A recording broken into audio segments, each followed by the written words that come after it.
Please sit down, everyone.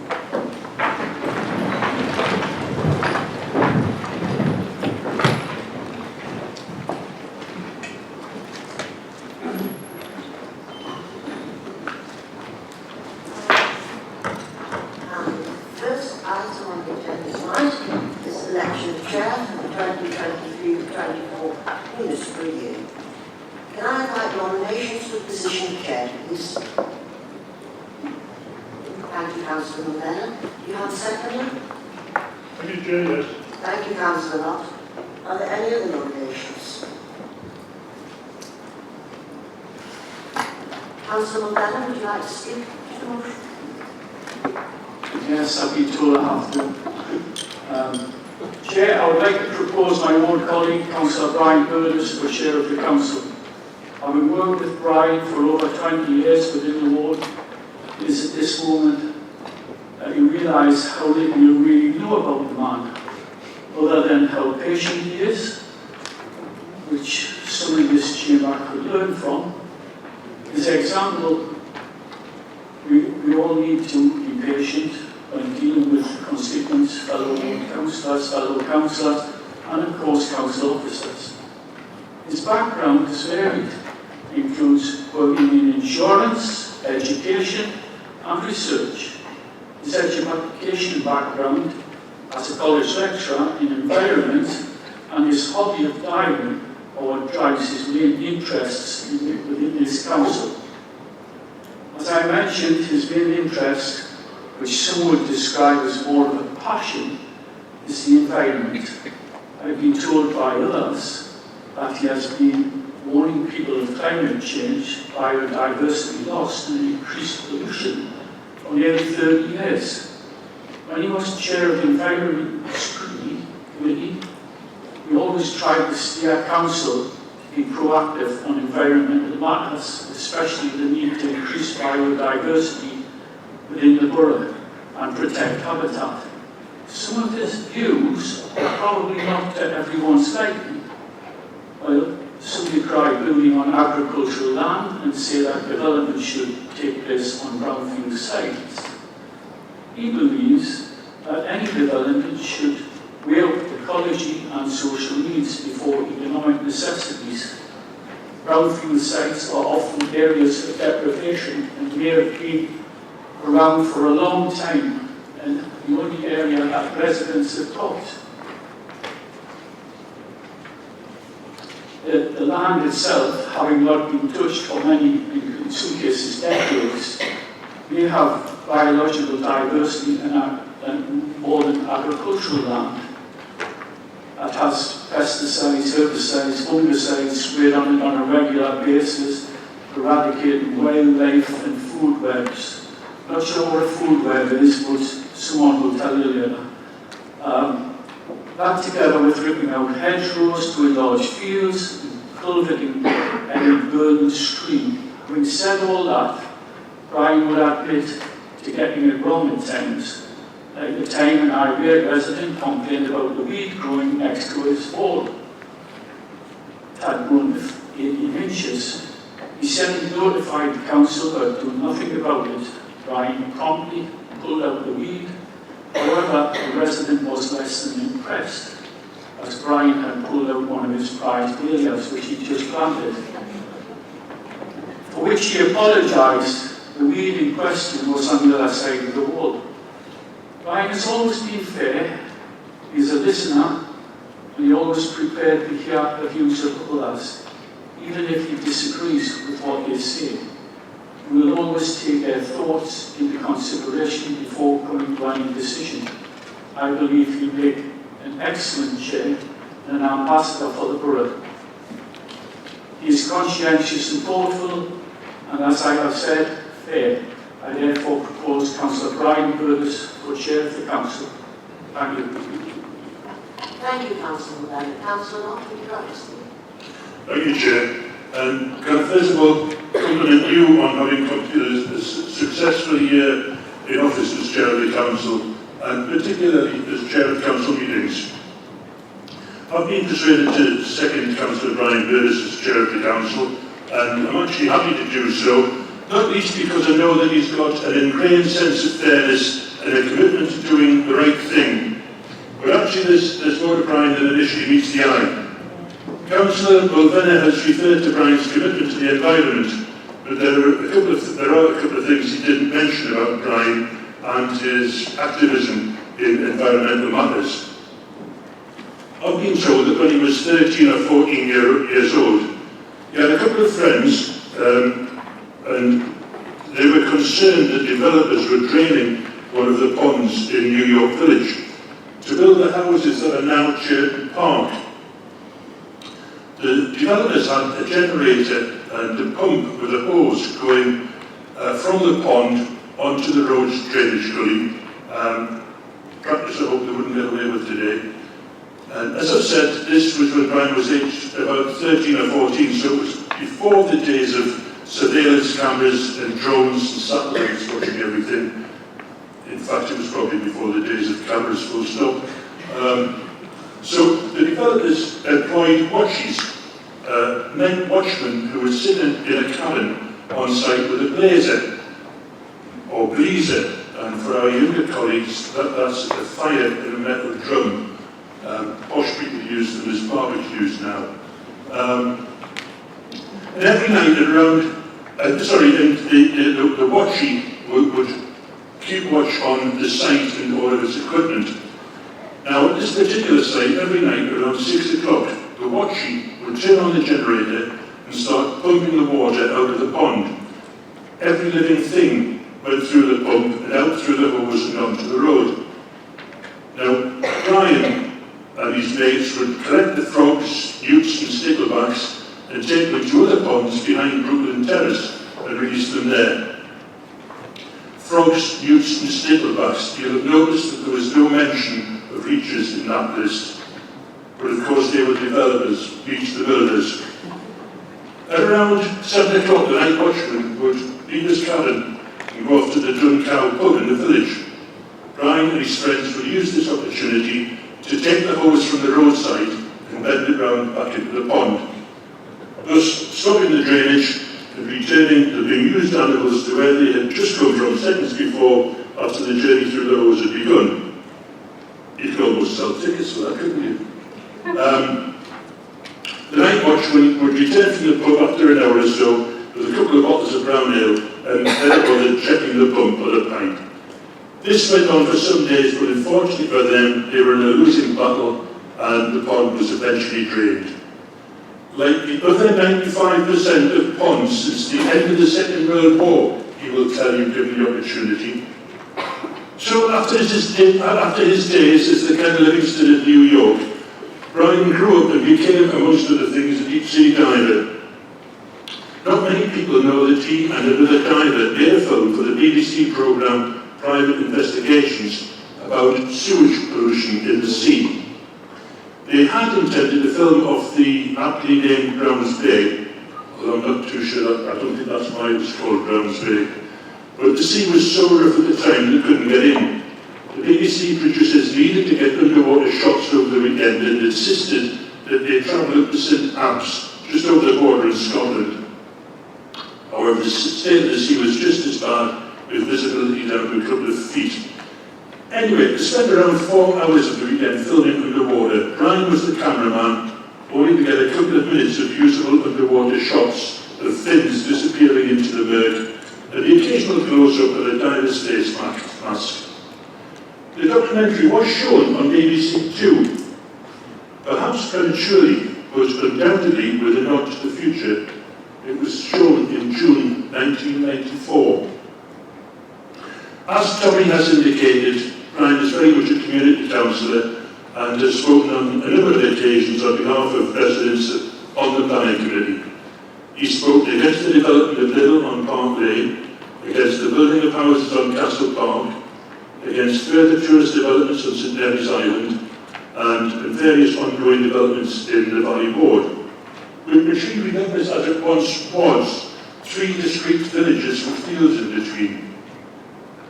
Having said what he spoke against, I actually have difficulty trying to remember if he's ever spoken in favour of the proposal. But in closing, I know Brian has enjoyed his time as Deputy Chair, and I believe that he will make an excellent Chair of the Council. He'll be fair, he'll be forthright, and he'll help steer the business of the Council through this chamber. Thank you. Thank you, Councillor Mott. Now go to the vote. Those in favour, Councillor Burgess as Chair, please show.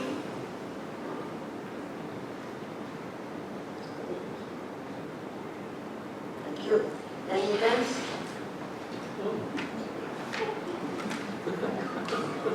That's a good start.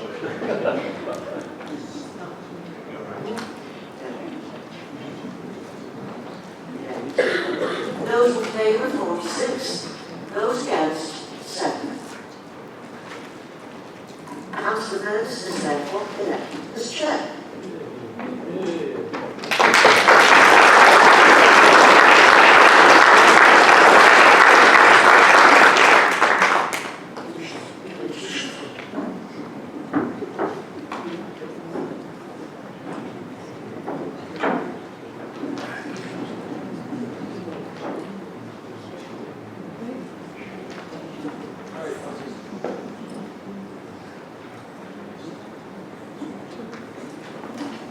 I, Brian Burgess, having been elected to the office of Chair of Council of North Tyneside, hereby declare I will take said office upon myself and will duly and faithfully fulfil the duties thereof according to the best of my judgment and ability.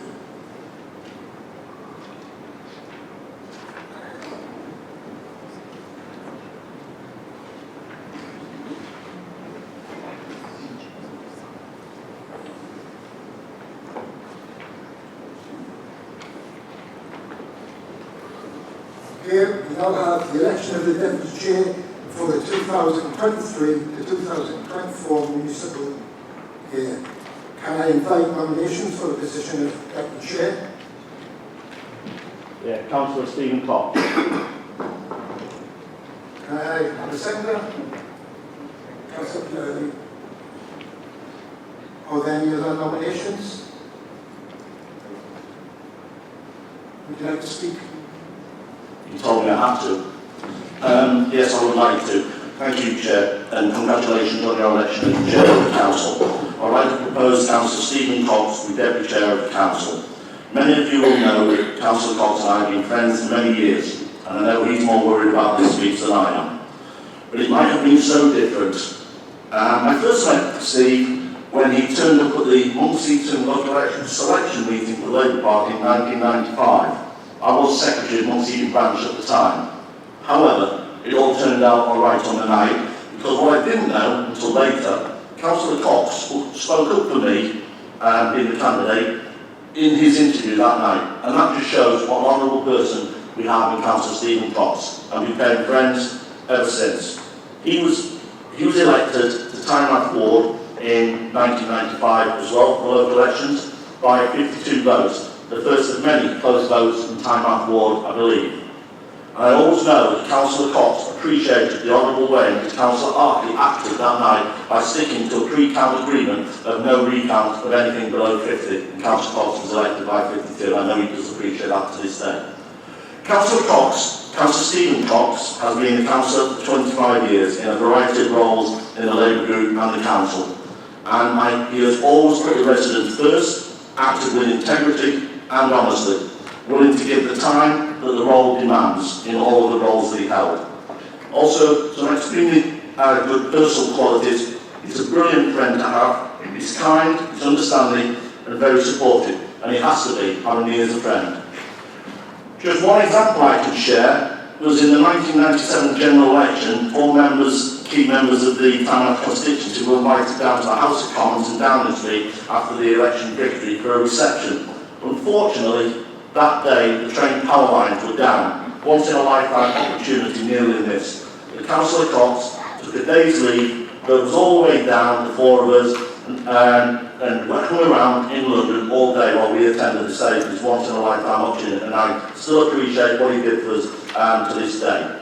Although he didn't have a completely wasted day, because he spent the day trying to avoid London traffic warnings, avoiding getting a ticket. So he had just as an exciting day as us, I feel.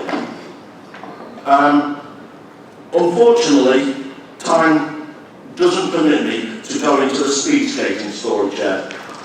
I am honoured to have Steve as a friend, proud to be able to nominate him to be Deputy Chair of the Council, as I am certain he will be credited to the role, a good ambassador of the North Tyneside Council, and I am honoured to propose Councillor Stephen Cox to be Deputy Chair of the Council for this municipal year. Thank you, Councillor Grayson. Councillor Early, would you like to speak? Yes, Chair, and congratulations on your election. I'm very pleased to be able to second Steve Cox's nomination for Deputy Chair of Council.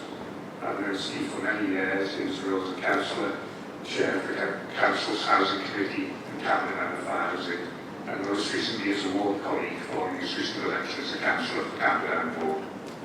Indeed, there was a point in the last 12 months when both Steve and I were off the council, and Steve suggested that we might like to hold former Labour councillor reunion meetings in the local telephone box. That unfortunately proved too unnecessary. Steve is a very experienced and dedicated councillor. He has served diligently on many committees, including health, economic prosperity and planning. However, his true passion has always been in relation to housing. Steve was actually born, albeit quite some time ago now, in a council property. I know Steve has never forgotten the important part the council property played in his early life and his family. He continues to believe strongly that good quality and genuinely affordable homes play an essential role in allowing families to grow and develop and in helping children to reach their full potential. His passion for housing is evident in his key role in helping develop a strategy for building council house properties, firstly as a chair of the Housing Committee and then subsequently during his time as Cabinet Member for Housing, when he led on plans to build the first substantial new council housing in the borough for many years. Steve is rightly proud of his contributions in this respect and in many other areas in supporting the work of the council. I have seen how much Steve enjoys meeting, speaking with and listening to residents, and believe these and many of his other skills will make an excellent choice to represent North Tyneside Council as Deputy Chair. On occasion when campaigning, he's been so enthusiastic in his discussions with residents that his colleagues have had to go back to prize and away from particular doorsteps. For all these reasons, I'm delighted to be able to second Steve's nomination for Deputy Chair of Council, and I know he will be very proud to carry out the role and to serve North Tyneside Council in its capacity to the best of his ability. Thank you, Councillor Early. From now, we'll vote those in favour of Steve Cox, please show.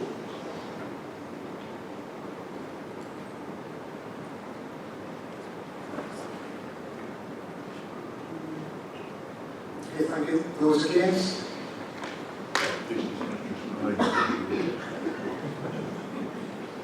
Any abstentions?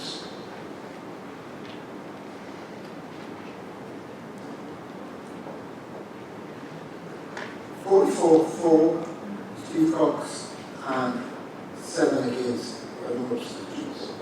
Okay.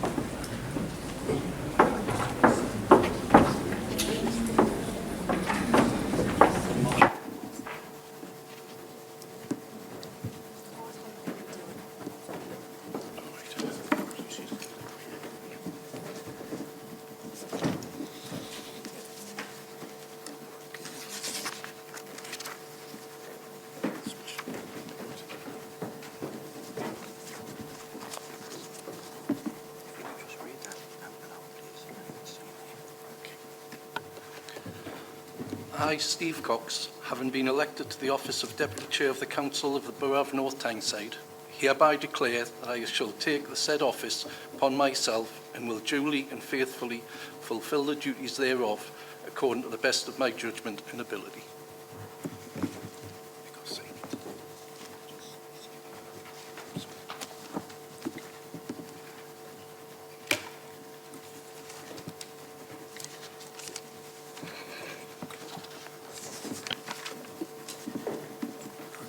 Item Agenda 3, vote of thanks for the retiring chair. Just before going to it's my pleasure to be given the opportunity to move the vote of thanks for the retiring chair in concert. I would like to extend a heartfelt thanks to Councillor Pat Oliver and Judith Oliver for their dedication to the role over the last 12 months. Your professionalism and natural ability to make people feel at ease has enabled you to fulfil the role with excellence and respect for the office. Although I'm sure that you've enjoyed the year, I know that you will be looking forward to some well-deserved time off. Thank you for all your hard work. I would like now to invite Councillor Janet Hunter to propose a vote of thanks to the retiring chair, which will be seconded by Councillor Peter Early. Thank you, Chair, and congratulations to you and Councillor Steve Cox on your elections tonight. Wow, Pat. Over 100 events attended over the last 2 years. When I nominated you last year, I said you'd work hard to represent North Tyneside both locally and across the region, and you've certainly done that. Events that you've really enjoyed range from citizenship ceremonies, of which you've had 10, Tynemouth Photographic Society presentation evening, and Newcastle Scouts gang show. But in your year of office, you've also had to represent North Tyneside at some very important and emotional events. The wonderful Platinum Jubilee celebrations at Segadunum, followed very shortly after by the proclamation of the new sovereign and a service of commemoration for Her late Majesty Queen Elizabeth. Your charity this year has been True Colours Theatre, a place where children and young adults can grow in confidence without any stigma or difference, building confidence through performing arts in a warm and caring environment, something I know is very close to your heart. You've raised nearly £9,000 for the charity, £905 of that from your dinner last Friday, where the young people put on an absolutely fantastic show for us. It was a wonderful evening, and Pat was still on her feet, shoes abandoned, dancing to Sweet Caroline at the very end of the night. You've also kept us in order in the chamber, and no easy task, as I know from experience. You've been the excellent chair of council I always knew you would be, hard-working, humble, and with a good sense of humour. And you've had the support of two great consorts, Judith, your daughter, and Linda Dark. So now it's time to put your feet up for a well-earned rest, when you're not at planning committee, that is. And on behalf of all members of the council, I give you our heartfelt thanks. Councillor Hurley. Thank you, Chair, and congratulations to the new Deputy Chair upon his election. I'm very pleased to be able to second this vote of thanks to our departing Chair. Although I wasn't on the Council when Pat was elected as Chair last year, I don't think Council could have made a better choice. Anyone who knows Pat would have predicted that she would carry out the role with commitment, purpose and good humour, and that has indeed proved to be the case. You could say the role was almost made for Pat, as she delights in meeting people of all ages and backgrounds. She takes great pride in promoting the borough of North Tyneside and the achievements of its residents. And above all else, first and foremost, she loves to talk. Councillor Hunter has already mentioned the extraordinary number of ceremonies and events which Pat has attended in her year as chair, and the large sum of money she has raised for her chosen charity, the True Colours Theatre. Anyone who was at her dinner last Friday could not have failed to notice how dear this cause is to her, and I am sure it is one which she will continue to support in future with a trademark dedication and determination. As ever, in the course of the last municipal year, there has been on occasion fierce debate and strong disagreement in the course of council meetings, but Pat has always chaired the meetings with skill, good humour and on occasion self-deprecation. And importantly, she has also not been afraid to lay down the law to members when that has been required. I would like to finish by congratulating Pat on the way in which she has performed every aspect of the role of chair to the highest level, and to thank her for a job very well done. As she stands down, the chain gang will be losing one of its strongest and brightest links. Thank you. Thank you, Councillor Early. Councillor Wall. Thank you, Chairman, and congratulations to you and your Deputy upon your elections for the coming year. I would like to add my thanks to Councillor Oliver for the work which she has done in her role as Chairman over the last year, and for the professional way in which she has conducted our council meetings. Thank you. Thank you, Councillor Wallace. Are there? Councillor Bones.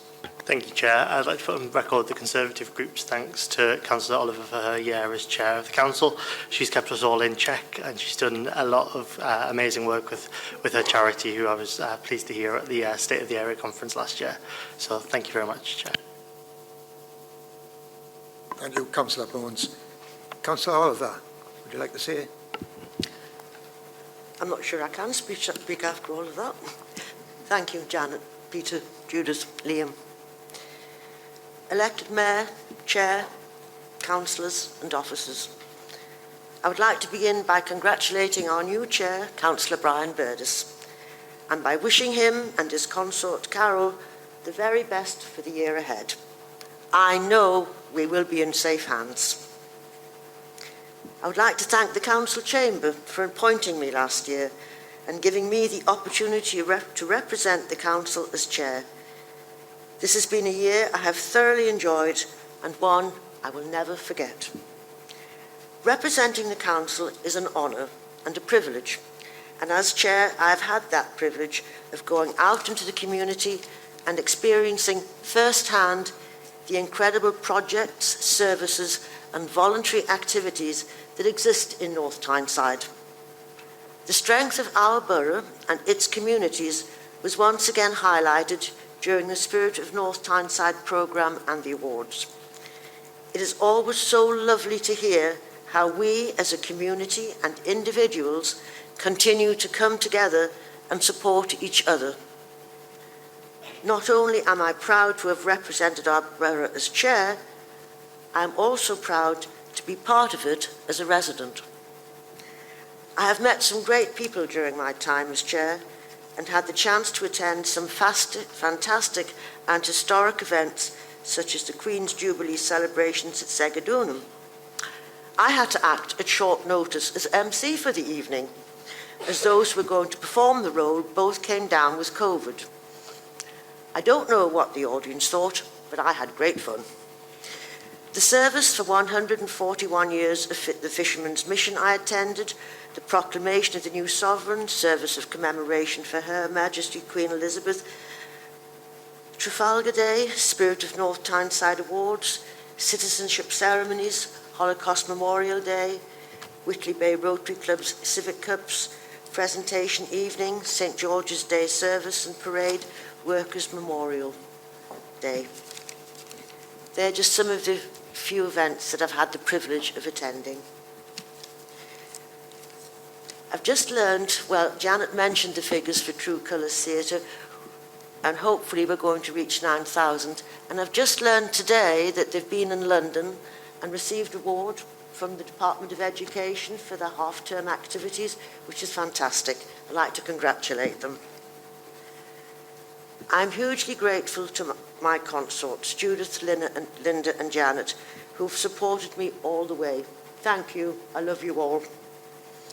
I would like to thank officers from Democratic Support and Legal who've supported me prior to and during council meetings. And last, but certainly not least, huge thanks are due to Ashley and Carol.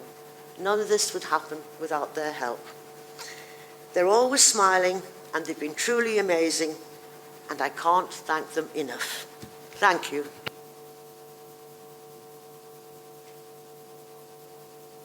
Thank you, Council Officer.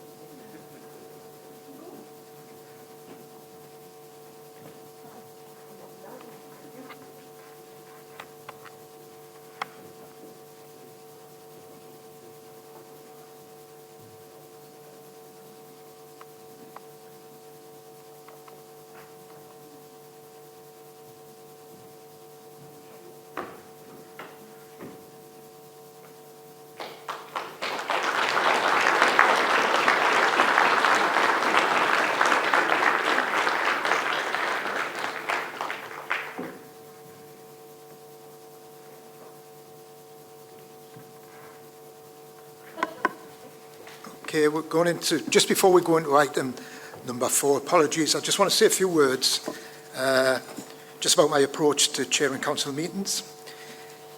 In chairing the council meetings, I will do so in a way that will promote business being transacted in an efficiently and with regards to the rights of members, officers and the community that we serve. I will ensure that as far as possible, council meetings provide a forum for debate of matters of concern to the local community and provide opportunities for the Cabinet to be held to account by members. I will insist on members treating each other with respect. There will, of course, be challenge, criticism, disagreement between members, which is part and parcel of a robust political debate. However, I will not tolerate personal abuse or poor behaviour.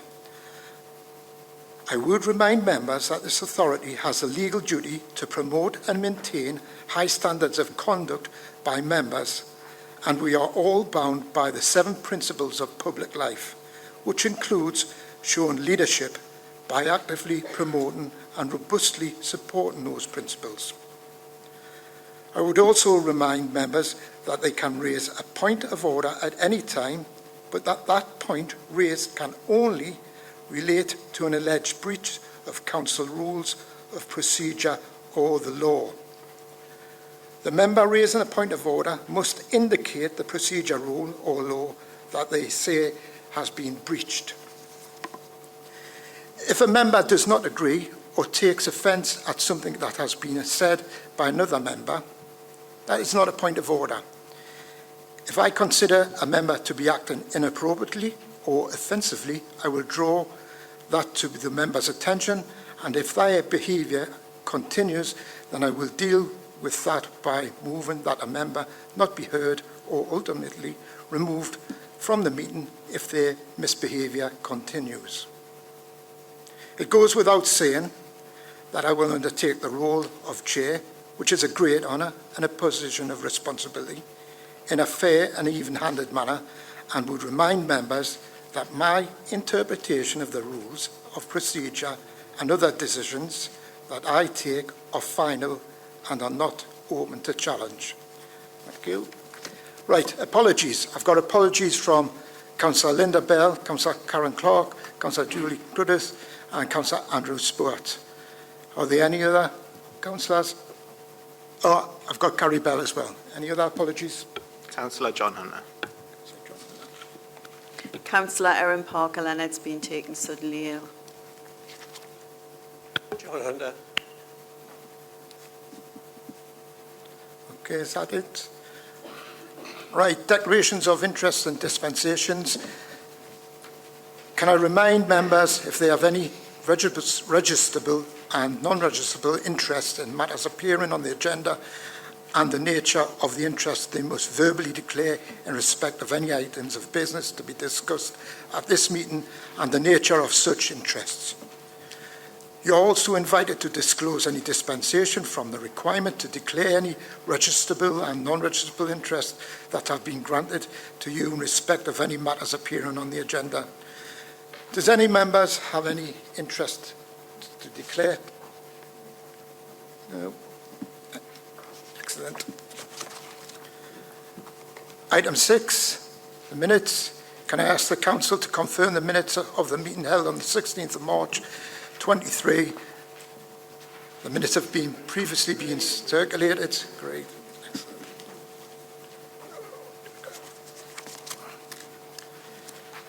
This is municipal elections of May the 4th, 23, and the return of councillors. Can I ask the Council to receive the return of councillors following the election held on the 4th of May 2023, which is attached to the Council agenda? Can I congratulate and welcome those councillors who were newly elected and those who were re-elected to the Council? Congratulations.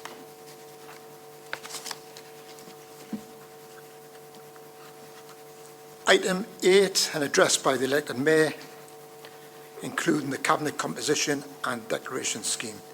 Details of the Cabinet members and their portfolios for the 23-24, together with details of the Mayor's scheme of delegation to Cabinet members have been circulated to members. I would now like to invite Dame Norma Redfern, elected Mayor, to address the Council. Thank you so much. Thank you, Chairman. First of all, I'd like to congratulate those of our members, well, all members who have been recently elected, those who are re-elected on the 4th of May, and I'm delighted that our residents have put their trust in you by giving you their vote. I'd like to take this opportunity to thank a number of people. Firstly, to our retiring Chair of Council, and to her consort, Judith, Oliver, and of course Pat, for all their hard work over the last year. And of course Pat and Linda for helping you out too. You have been amazing ambassadors for North Tyneside. And I know, talking to other members and mayors from the other areas, they have enjoyed being with you and enjoyed your company. So thank you so much. But at the same time, I think you should be extremely proud because you raised all that money for your charity, True Colours, and gave us some amazing evenings to enjoy their talents. Thank you so much. I would also like to thank all our hard-working employees, from our Chief Executive, our strategic leadership team, to those who work on the front line. We've come through some very, very difficult years, to be quite honest, and we owe a great deal to them. And as you would gather, we've had some really positive feedback from our residents over the last few years of the work that our council has been carrying out on their behalf. I want to take this opportunity to congratulate Councillor Brian Burdiss on becoming our chairman. Well done. And also congratulate Councillor Steve Cox on our deputy chair. And I know, because I've known them for a long, long while, they will do amazing jobs. Thank you so much.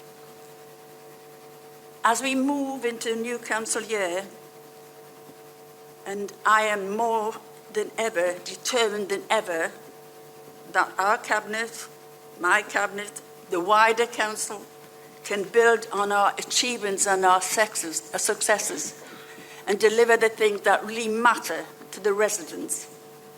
That's why we are here, for our residents. Details of the current cabinet portfolio areas and responsibilities have been circulated with your agenda. However, it would be remiss of me not to thank our retiring cabinet members who gave us all their effort and great deal of passion and dedication. I do appreciate it. And thank you for everything. And thank you for your support from me to me especially. I know by working together, and I mean by working together, this council can make and achieve our ambitious plans and the vision we have for North Tyneside. We can make that a reality working together. Now that the elections are over, it is important to put politics to one side, the nasty politics that has been coming out over the last few weeks of the election time, which has been extremely upsetting for some members. And I would just like to point out at the end of the day that we are here for our residents. They have put their trust in us, and we're here on their behalf to do the best for them. We actually represent the residents. So thank you to everyone, and I would now like to say to everyone, I hope this year will be a really rewarding time for everyone, a respectful time for everyone from each of our members in this council chamber. And Councillor Chairman, I actually enjoyed what you said. I'm with you all the way when you presented how you're going to work in this council. That to me is extremely important, to be quite honest.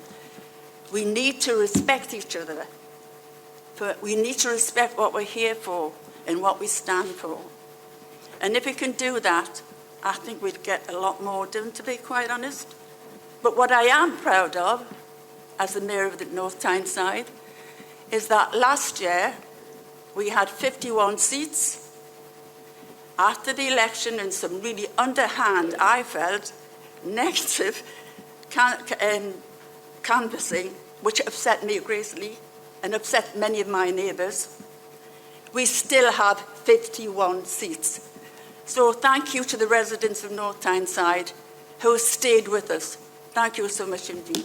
Thank you, Chairman. Thank you, Mayor. Item 9, leaders of political groups. Can I now ask for the names of the leaders of each of the political groups to be announced? Labour Group? Norma Redfern. Deputy Leader? Oh, sorry, no, we're going to go to the next one. Conservative Group? Leader? The leader will be Liam Bones. Right, thank you. Independent Group? Lee Bones. That's me, Chairman. Right, thank you.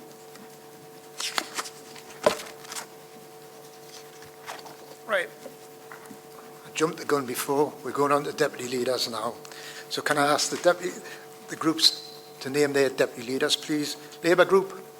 Councillor Carl Johnson. Conservative Group? Councillor Linda Arkley. And Independents? Councillor McIntyre. Thank you.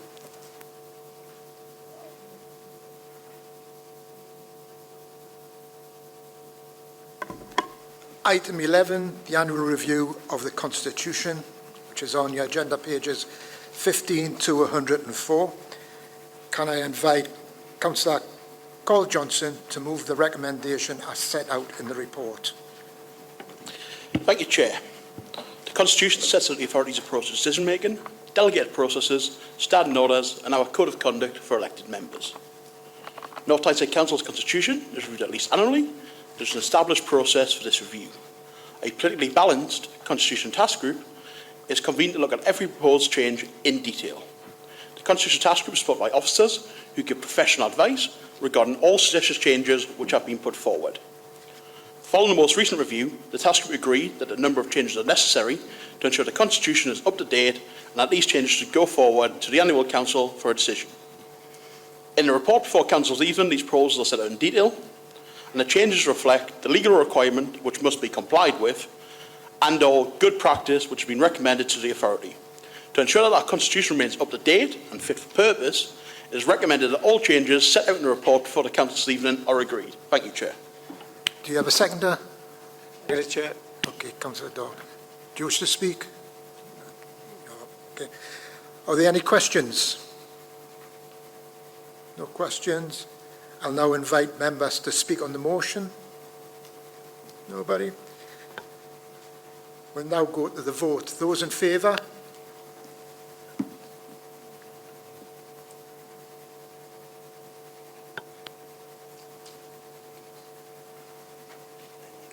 Those against? None. Unanimous?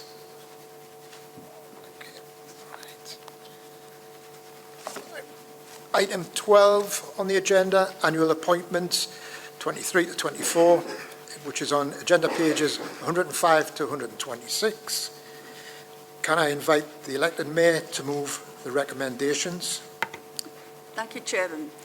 This report requests Council to approve the appointment of various committees and the committees for 2023 to 24, including the allocation of seats to political groups and the appointment of chairs and deputy chairs.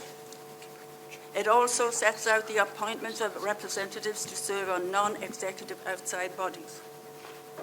A copy of the nominations has been circulated around the chamber this evening.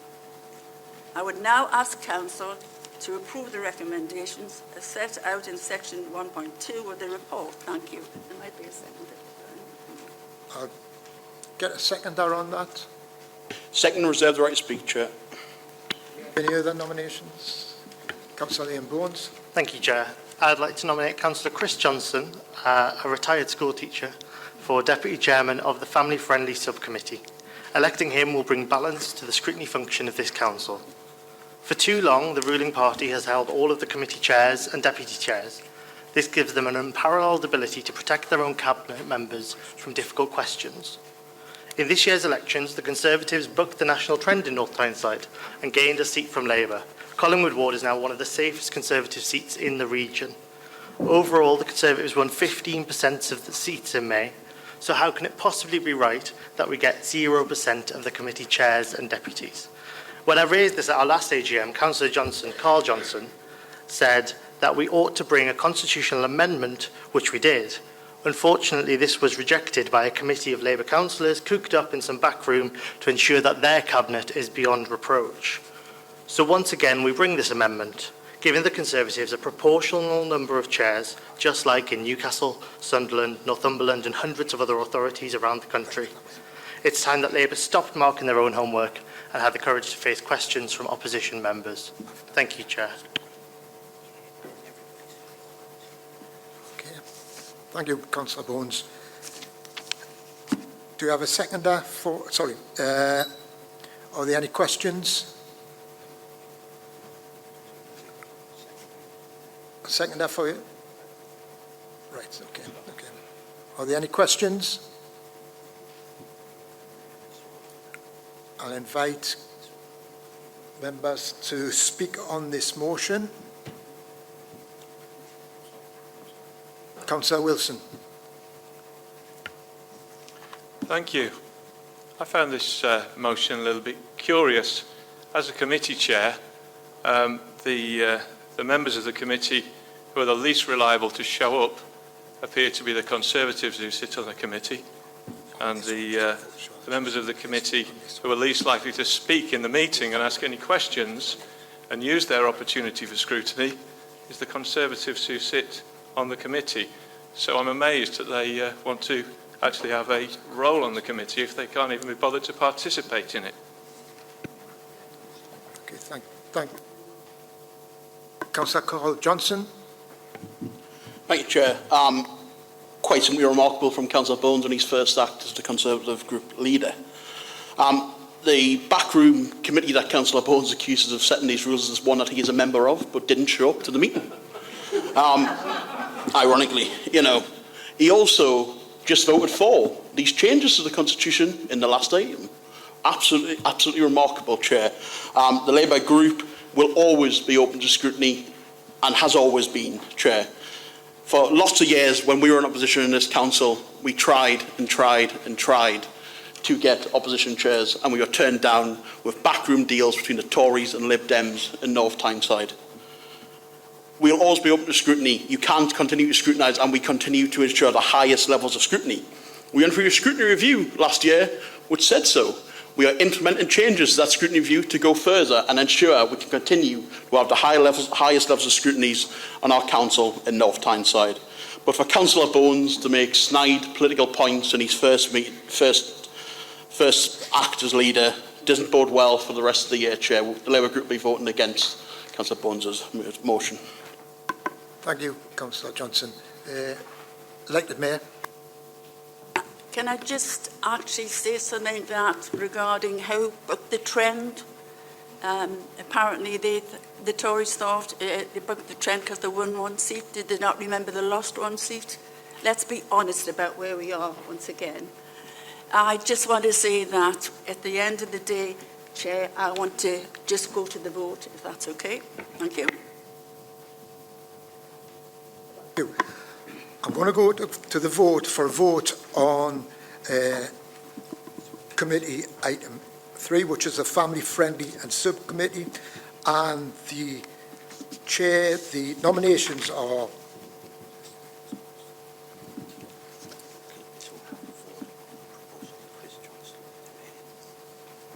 of this. Which one for this one?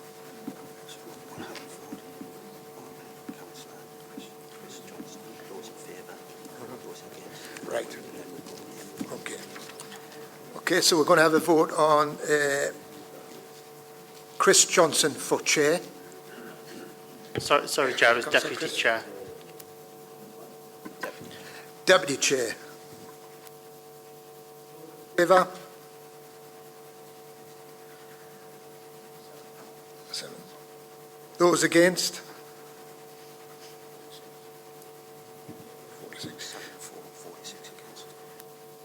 7 for, 46 against. Now we'll go for the vote for Pat Oliver, Deputy Chair. Those in favour? 46. Those against? 46 for, 7 against. Now we're going to go to the rest of this. Any other nominations for any of the others? Councillor Johnson. Chair, thank you. Could I'd like to nominate Councillor Liam Bones as Chair of Scrutiny and Finance Committee. I know, Chair, that you will be as pleased as we are that following this election, Conservatives have gained an additional councillor, and yet, paradoxically, our representation on committees is actually reduced. Now, we're all very well aware of the Local Government Housing Act, which requires that the allocation of committee seats must accord to the political composition of the council. However, Chair, the Labour administration opposite has seen fit to implement a new structure, shall we call it, which reduces the number of committees, and more importantly, in so doing, has imposed a much wider focus, a much broader remit, a greater range of responsibilities upon each committee. Now, the Conservative group is actually troubled by these changes, not only because of our lack of representation, as I mentioned before, but also because these changes present a real threat to scrutiny, as was mentioned. During its review last year, the Centre for Governance and Scrutiny, Councillor Johnson mentioned this, during its review last year, it emphasised the need for increased focus so the authority could discharge its scrutiny function more effectively. Now, in reality, this reorganisation of committees has done nothing of the sort. It's actually done nothing to help us hold this Labour administration to account. This reorganisation simply affords the Labour group the opportunity, and I've heard this said again earlier tonight, once again to mark its own homework. I'm sure that my proposal for Chair of Overview, Scrutiny and Finance will bring a much needed rigour to this committee. Thank you. Councillor Johnson. Chair, just a point of question really for the procedural matter. Our move, as moved in the report, was appended to the Labour Group's nominations. Are we going to go for everyone, or the Conservative Group going to continue moving each individual because are these amendments to ours, and therefore the amendments should be as such, or are they going to move them en bloc? Because I've not heard a single. If we are going to continue to do that, Chair, they've been moved and seconded rather than lengthy speeches on all of these. Can I just have a question on that, Chair? Right, okay. So I just okay. Councillor Bones. Sorry, Chair, I was just happy to respond on behalf of the opposition that, as set out in my speech, we were only requesting a proportional number of seats, which is 1 chair and 1 deputy. So that is the last of our nominations. Right, we'll go to the vote on. In that situation, then, Chair, yes, I'd like to move to the vote. Despite Councillor Johnson speaking against what the changes he says to the scrutiny committees, he's then decided to vote for them on the last item. So we'll move to the vote, Chair. Okay. Right, those in favour of Councillor Liam Bones as Chair of Overview, Scrutiny, Coordination and Finance Committee, raise. Okay, thank you. Those against?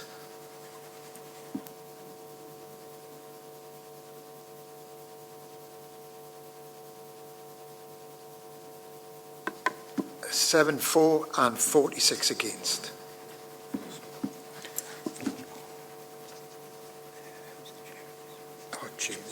Right. Now we're going for the vote for Jim Montague as Chair of the Overview, Scrutiny, Coordination and Finance Committee. Those in favour? 44. And those against? 44 for and 7 against.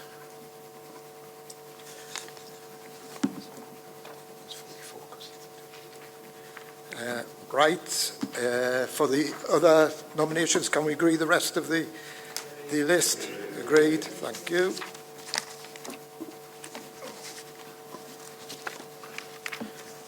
Item agenda 13, annual report of the Overview and Scrutiny Committee for the 22 and 23, and Councillor Janet Hunter.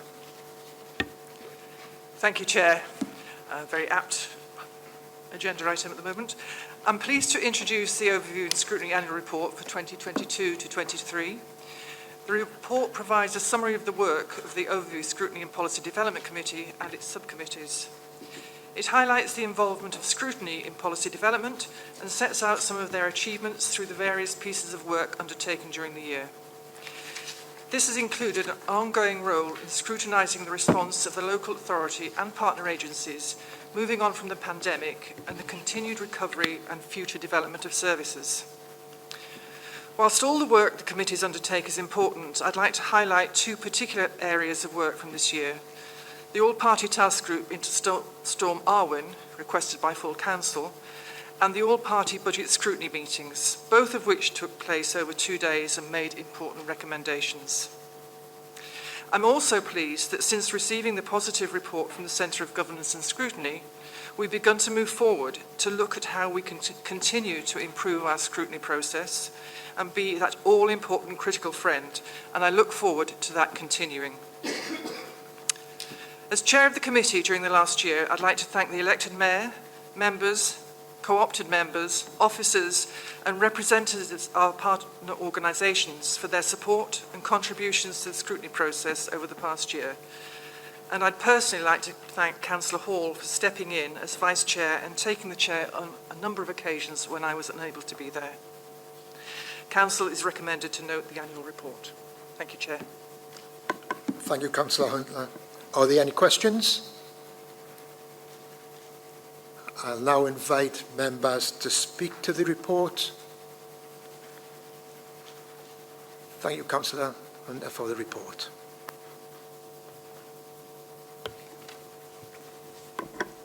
Item agenda 14, Standards Committee Annual Report for the 22-23 year, and it's on pages 153 to 174. I would like to invite the Chair of Standards Committee, Councillor Frank Lott, to present the report. Thank you, Chair, and congratulations on your appointment. It was the second day what done it. The Standards Committee's prepared its annual report for the 22-23 municipal year, which sets out the work undertaken by the committee and its subcommittee over the past year. The committee met on 4 occasions and has also dealt with a variety of matters which are detailed in the work programme for 22-23 at Appendix 1 to the report. In addition, the Standards Subcommittee met on 2 occasions. In July 2022, we interviewed and appointed 2 more independent persons, Mrs. Kerry Roff and Mr. Dan Entwistle, who have now joined Dr. Stuart Green to form our 3 IPs, independent persons. And I'd like to place on record our gratitude to them for their valuable and valid contributions to date. And they must have been right, because we are yet to disagree on anything. As is recorded in the annex to this report, during 22-23 there were 23 complaints of potential breaches of the Code of Conduct received. Of these, 5 were referred for further investigation, which involves the appointment of an external investigator, and 1 report back has been received to date. 4 are awaited. We also received 1 report from a complaint made in 21-22, and on the basis of that report, the committee resolved that the councillor in question had breached the Code of Conduct.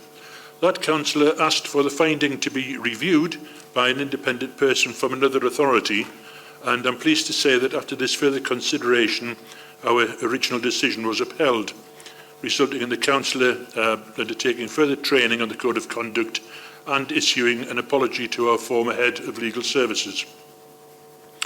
Over the last year, the Standards Committee has successfully implemented a revised Code of Conduct and local arrangements for dealing with complaints under the Code of Conduct, as agreed by Council last May.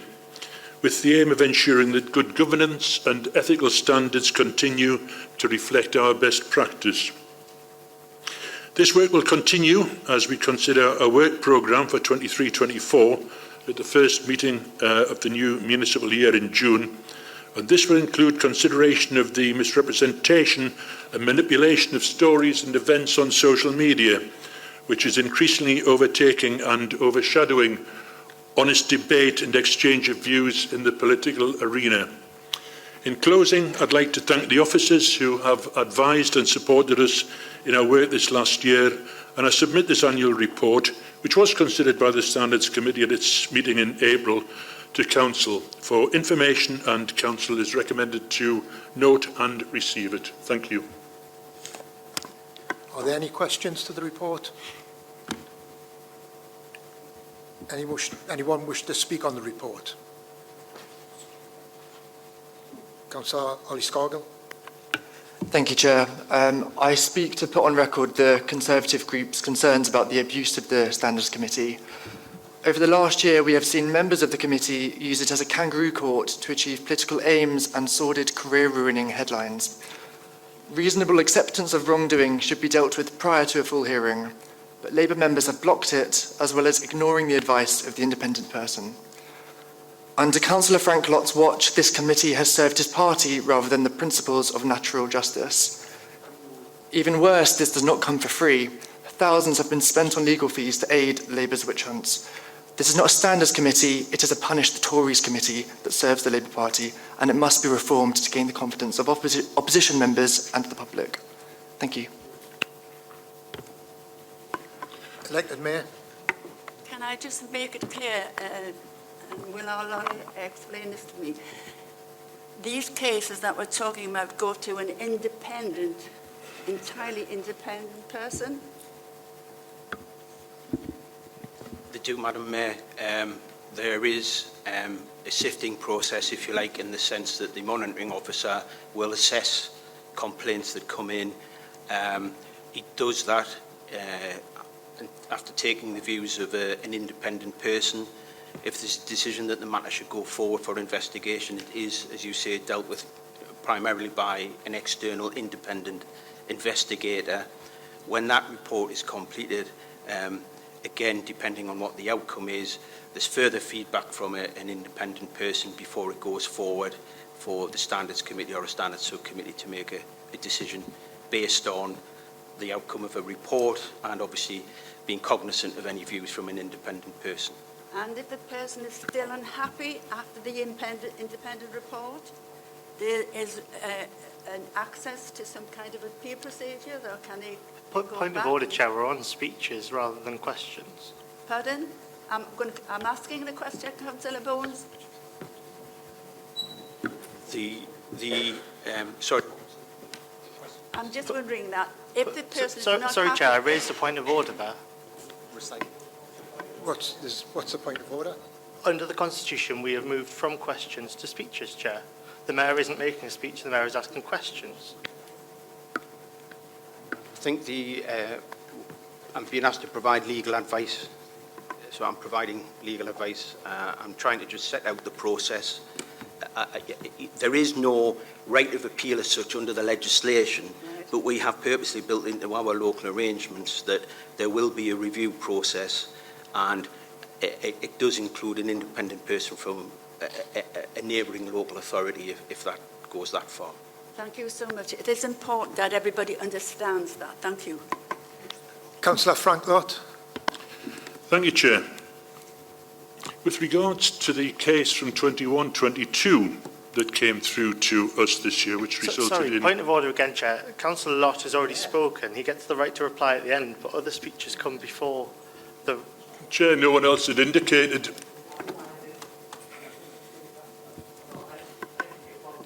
And you've already spoken as well. You had spoken. Councillor Lott. Thank you, Chair. As I was saying, the case that came through to our committee during the last year that was referred from 21-22, which resulted in a decision that the Code of Conduct had been breached. It's perhaps worth noting that that was a unanimous decision of that committee. In other words, all parties voted that there had been a breach of the Code of Conduct.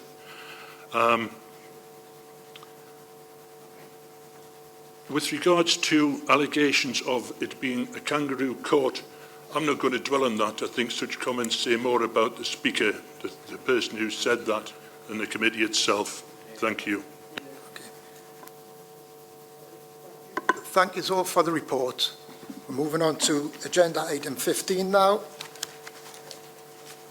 which is the chair's announcement. As I've just become the chair, I don't have anything to announce.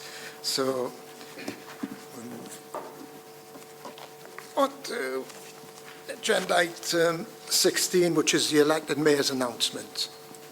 I have nothing further to report, Chairman. Thank you.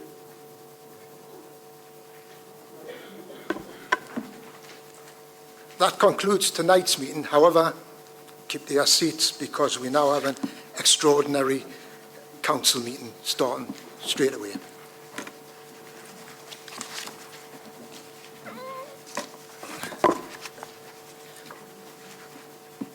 I'm going through all the usual procedures at the beginning of any council meeting, so do we have any apologies?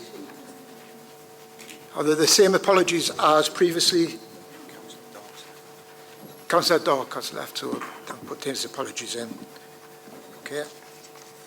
Declarations of interest. Any additional declarations of interest? No? Okay, we'll go on to agenda item 3, the motion. This item relates to a motion received as detailed in the agenda.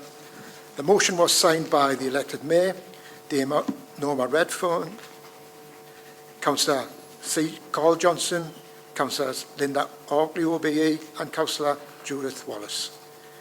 Can I invite Councillor Margaret Hall to move the motion? Thank you, Chairman. Council, it gives me the greatest pleasure to propose that this council awards Mrs. Muriel Ann Green, BAM, the honorary title of Alderwoman in recognition of her eminent services to the Borough of North Tyneside. Muriel has given 40 years of unbroken elected service to the people of North Tyneside, an historical and national record. I'm sorry that Muriel is unable to attend this evening, but she is aware of this honour being awarded and is delighted in the recognition. Muriel was born and grew up in the Borders, trained as a teacher and taught in Haltwhistle.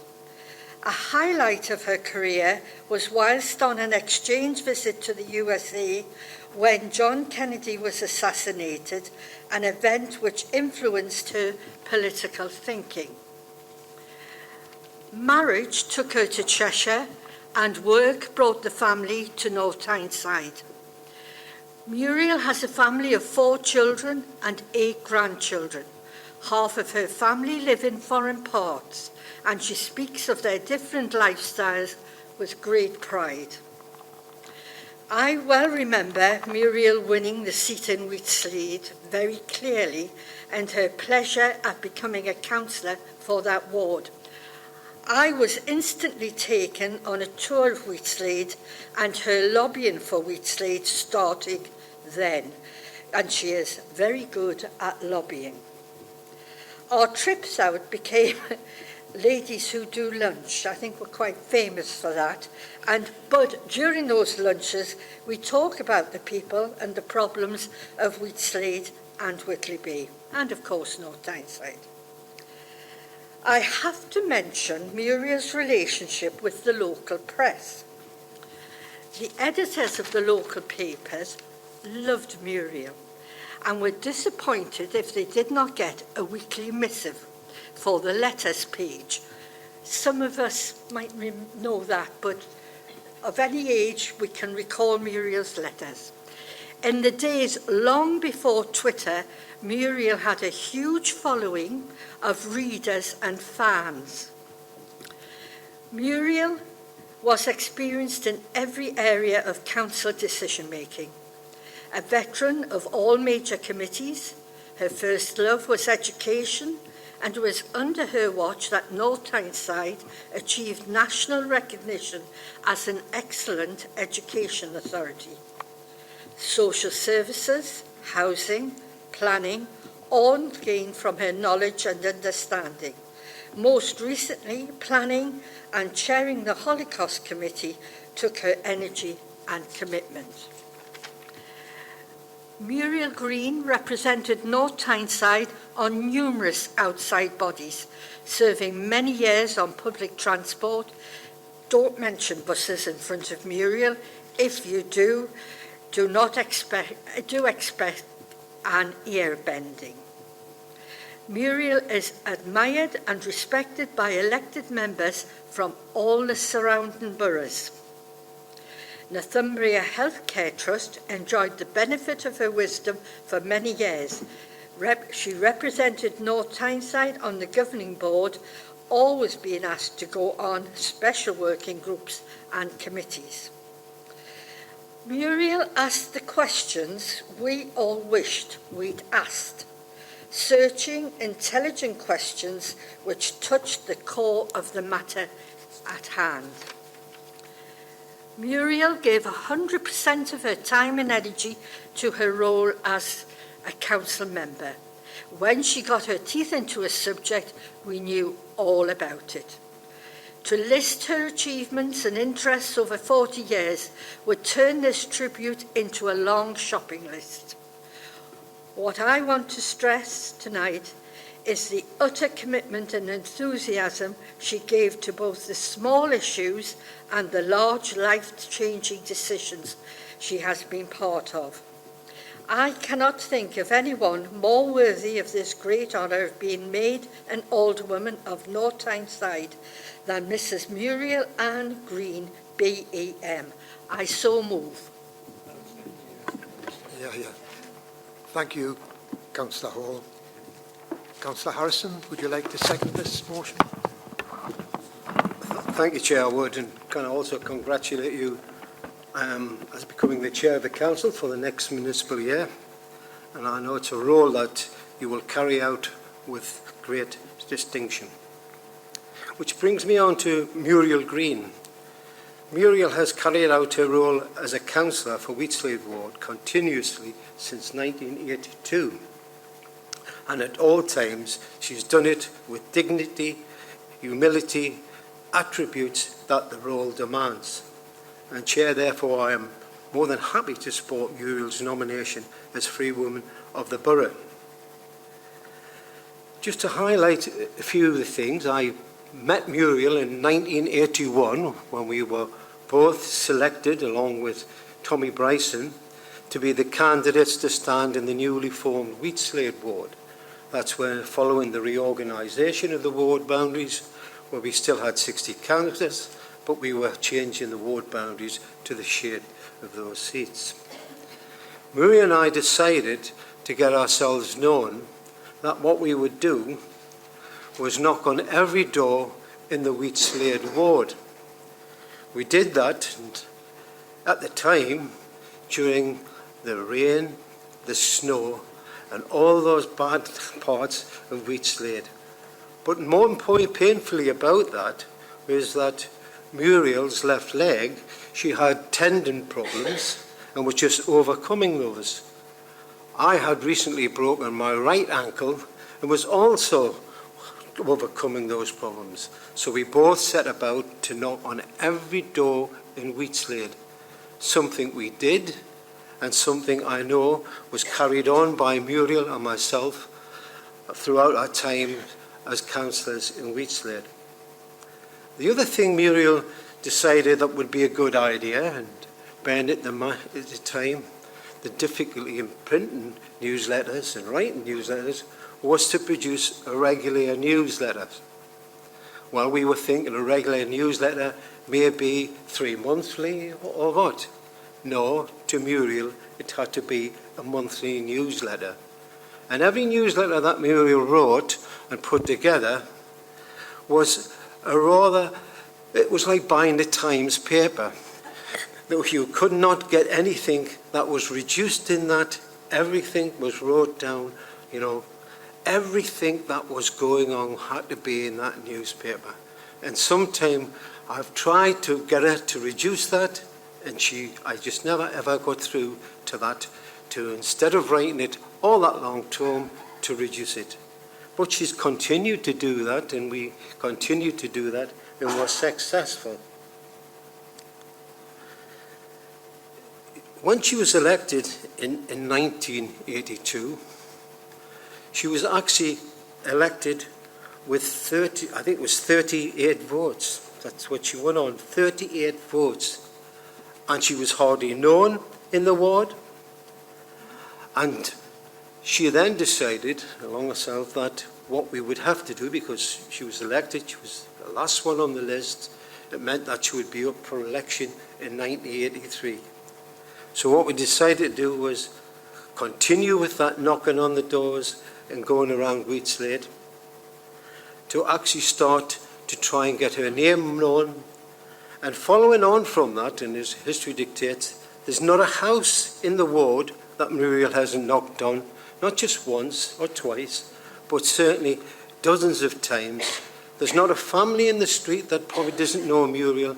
We're now into not just the family in the street, but the grandchildren, and maybe in some cases, the grandchildren of those families that didn't know Muriel Green. Everybody knew Muriel Green, and everybody had a great recognition for Muriel Green and what she was doing for that ward. But it's true what Margaret says. Muriel's ambition was for Wheatslade Ward to be the best place to live. Muriel's ambition for Wheatslade was to make sure that the people in Wheatslade Ward got their fair representation. And she did that continuously until certainly her retirement. She was also a regular speaker in committees. She spoke with clarity and common sense that balanced the needs and interests of residents and local people, often demonstrating her passion for education, health, the environment, but more so about improving North Tyneside for us all. I will personally miss Muriel as a friend, though I do go and see her regularly, but I will personally miss Muriel as a friend and as a colleague. But I am certainly pleased to be seconding this motion to make Muriel Green a free woman of North Tyneside Borough. Thank you, Chair. Thank you, Councillor Harrison. Can I now invite members to speak on the motion? Councillor Wallace.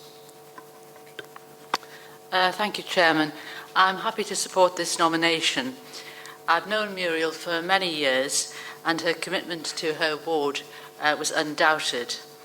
I have, of course, disagreed with her political views on many, many occasions. I think we're probably at opposite ends of the spectrum. But I always found her to be honest, decent and courteous. Those are highly valuable qualities, and sadly they're not always found in public life, but I certainly valued them in Muriel. I do hope that she will be well enough to be able to attend the events to which she will be invited, the council events to which she'll be invited as an alderman. Thank you. Thank you, Councillor Wallace. Councillor Graham. Thank you, Chair, and can I congratulate you on your appointment. Muriel Green, British Empire Medal, is a great advocate of public transport, and particularly our public bus services, and encouraged us that drive, in no uncertain words, out of our cars and try to travel to where we needed to be by bus. I must tell you, Muriel, who will be watching this later, I'm taking you up on that challenge wherever I can. She was particularly concerned for the villagers in the northwest, losing buses in the evenings, and I'm sure we can all imagine her choice and pithy words getting to the heart of the issue at the present time. However, she will welcome and embrace the £1 fare for under 21s and universal £2 flat fare. Muriel Green is a wise woman and could see the need for cleaner air, good public and fully integrated and greener transport to help with our climate aims and objectives, and to get people to work for varying shift patterns and work practices. Her over 40 years of continual public service is an exemplar to others, always putting residents first and speaking up for truth for them. And she fully deserves this Alderwoman Award. I can think of nothing better for this truly remarkable woman. Thank you. Thank you, Councillor Graham. Councillor Aubrey. Thank you. I'm quite happy to support the proposal, the motion for Muriel Green, and I think that she's given 40 years of her life and she's worked extremely hard, and I think it would be really good, you know, to see her with that title at the front of her name. I would like to say that it's quite interesting. I met Muriel when I was not politically active at that time, so I've seen a bit of some sides politically and some not about transport, John. But she was always very nice. She had a way of, you know, just saying to you, you know, I don't agree with that, but, you know, and then moving on. Muriel's worked very hard. I worked as a health visitor in Wide Open, and when I did meet Muriel at a better time and sort of situation, she came into the house giving, you know, some really good information, and I was there sort of seeing the children and what have you. And she was so good with the family completely. She gave them time, effort, knowledge, and for me, I think that is a great thing. You can't, it just doesn't happen.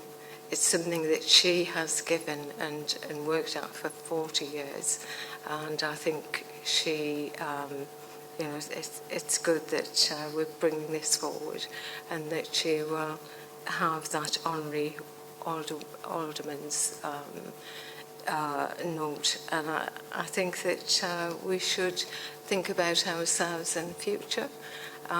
We never know what's coming, and I would like to say to her, thank you very much for working so hard as a councillor.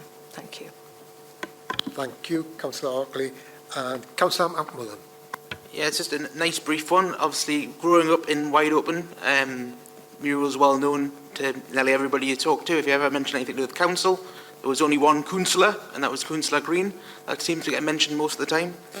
It was great meeting her when I was a school governor at Seton Burn College, which is what got me sort of politically motivated, and she was the one pushing us forward, telling us that being a councillor was a good thing to do.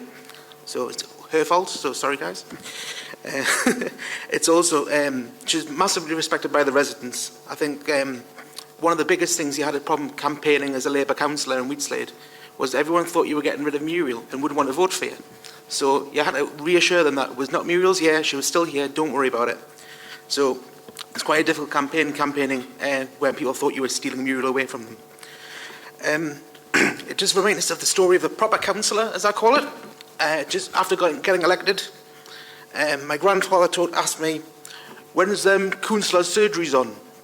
To which I asked, why are you asking that, Grandad? I am your councillor, hopefully you voted for us not too long ago. Him living in Wide Open too. And he goes, I've got a problem with my roof, and I need to go and see a councillor. I said, I'm a councillor, I can deal with it. No, proper one. So hopefully, at some point, I will achieve the status of a proper councillor.